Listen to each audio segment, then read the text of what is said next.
Pagka-blanch po, kailangan natin siyang linisan ulit.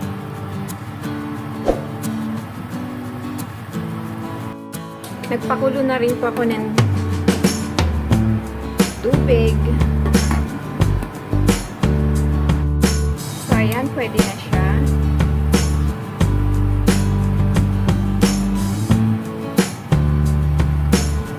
Atin ang hanguin. So, isunod po natin yung pato, duck. Ayan, guys. Lahat po ng karne, kailangan po natin siyang i-blanch before we're going to cook.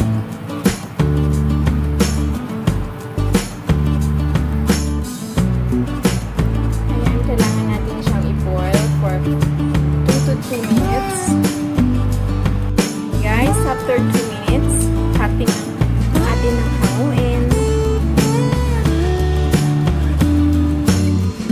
So, ito na po. Na-blanch na po natin siya. So, ready to cook. Ayan, malapit na siyang kumulo.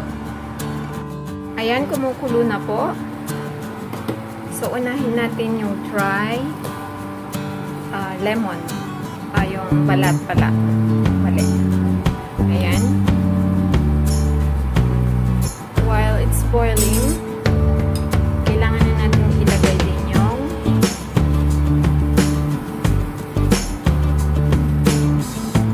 buto-buto. So, isi-simmer po natin siya pakukulaan po natin siya ng mga 45 minutes. So, timer pala, sorry. Ayan.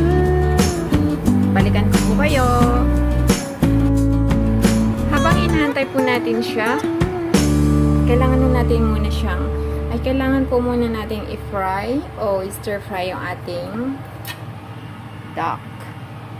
So, unahin ang luya.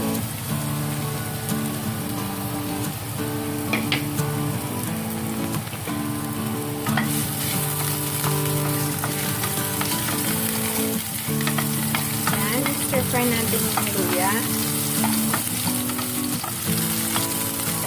Stir po natin. And then, isa natin.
After that, we're going to put some water.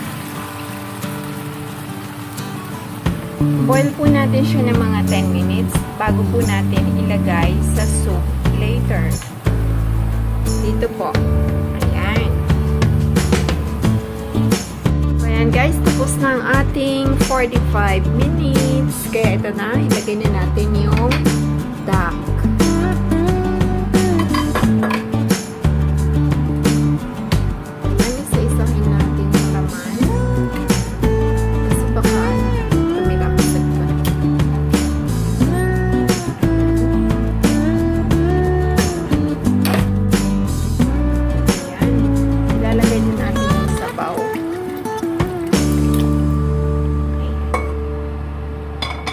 So, ibo-boil ulit po natin siya ng mga 1 hour.